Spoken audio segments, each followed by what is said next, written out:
నాకు కాలంలో కుంతల అనే చిన్న రాజ్యం ఉండేది. ఆ రాజ్యాన్ని విచిత్రవర్మ అనే ఒక రాజు పరిపాలిస్తూ ఉండేవాడు. అతను చాలా అత్యాశపరుడు. ఎప్పుడూ రాజ దర్బార్లో ధనం గురించి, నిధుల గురించి మంత్రులతో చర్చిస్తూ ఉండేవాడు. అతనికి భార్య, కూతురు ఉండేది. అందులో తన కూతురు అంటే అతనికి చాలా ఇష్టం.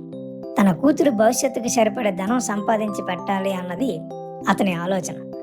ఇలా ఉండగా ఒకరోజు మంత్రులతో కలిసి కోటలోని ధనాగారాన్ని సందర్శించాడు విచిత్రవర్మ. అక్కడ అప్పటికే ధనాగారం నిండా చాలా బంగారం, వజ్ర వైడూర్యాలు ఉన్నాయి. రాజు వాటిని చూసి బంగారం నిల్వలు చాలా తక్కువగా ఉన్నాయి, ఈ బుద్ధి తక్కువ మంత్రులు ఏం చేస్తున్నారో ఏమిటో అని చాలా కోపంగా అక్కడ ఉన్న మంత్రుల వైపు చూసి, ధనాగారం నిండుకుంది, దీనిని నింపే ప్రయత్నాలు చేయండి, మీరు ఏం చేస్తారో నాకు తెలియదు, ఈ ధనాగారం మొత్తం బంగారంతో నిండిపోవాలి అని అందరి మంత్రుల మీద అరిచి వెళ్ళిపోతాడు. ఆ రోజు రాత్రి విచిత్రవర్మకు ఒక కల వస్తుంది. వెంటనే విచిత్రవర్మ కలలోంచి నిద్రలేచి ఆనందంగాను ఆశ్చర్యంగాను చూస్తుంటాడు. అర్ధరాత్రి నిద్ర మధ్యలో ఉలిక్కిపడి లేచిన రాజును చూసి తన భార్య ఏమైందండి అని అడుగుతుంది. అప్పుడు రాజు తనకు వచ్చిన కల మొత్తాన్ని వివరిస్తాడు. అది విన్న రాణి, మీరు రోజంతా ధనాగారం గురించి, బంగారం గురించి ఆలోచించడం వల్లే అలాంటి కలలు వస్తున్నాయి, ముందు మీరు నిద్రపోండి అంటుంది. మరుసటి రోజు ఉదయం తనకు వచ్చిన కల గురించి మంత్రులందరికీ వివరించి, నిజంగా అలా కలలో కనిపించినట్టు నేను ఏ వస్తువును తాకితే ఆ వస్తువు బంగారంగా మారే శక్తి మనిషికి లభిస్తుందా అని ప్రశ్నిస్తాడు.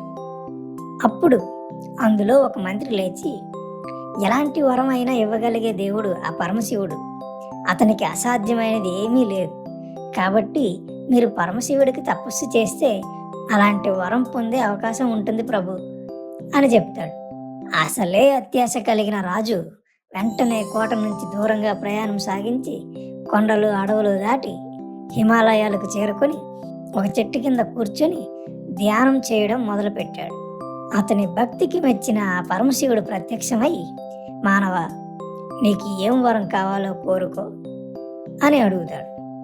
ఆ పరమశివుణ్ణి చూసిన రాజు, ధన్యుణ్ణి స్వామి, నా కోరిక చాలా చిన్నది స్వామి, నేను ఏమి తాకితే అది బంగారంలో మారిపోవాలి స్వామి అని కోరుకుంటాడు విచిత్రవర్మ.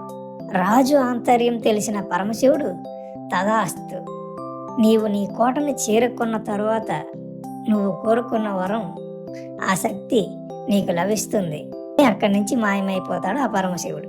ఇంటికి వచ్చిన విచిత్రవర్మ జరిగిన విషయం అంతా భార్యకి, కూతురికి వివరించి చెప్తూ ఆనందపడిపోతూ ఉబ్బి తబ్బిబ్బవుతూ అతనికి వచ్చిన శక్తిని పరీక్షించడానికి అక్కడ కొన్ని వస్తువులను తాకగానే అవి బంగారు విగ్రహాలుగా మారిపోతాయి.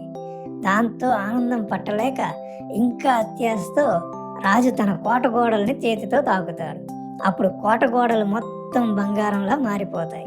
ఆ ఆనందంలో ఉబ్బి తబ్బిబ్బైన రాజు తన కూతురిని ముట్టుకోగానే తాను ఒక బంగారు విగ్రహంలాగా మారిపోతుంది.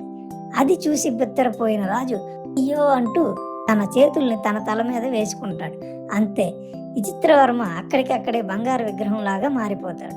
ఇదంతా చూస్తున్న రాణి, అయ్యో అయ్యో అయ్యయ్యో, నా భర్త అత్యాశతో ఎంతటి మూర్ఖపు పని చేశాడో అని ఏడుస్తూ, అయ్యా శివయ్య, నువ్వే నా కాపురాన్ని నిలబెట్టాలి, నా కూతుర్ని బ్రతికించాలి అని వేడుకుంటుంది. అప్పుడు ఆ పరమశివుడు అక్కడ ప్రత్యక్షమయ్యి, భయపడకు తల్లి, ఇలాంటి అత్యాశ పరుల కోరికలు తీర్చడం తెలిసిన నాకు వాళ్లకు గుణపాఠం చెప్పడం కూడా తెలుసు అంటూ వాళ్ళని మామూలు మనుషులుగా మార్చేస్తాడు. తాను చేసిన తప్పు గ్రహించిన రాజు విచిత్రవర్మ, శివయ్య నన్ను క్షమించు అని వేడుకుంటాడు.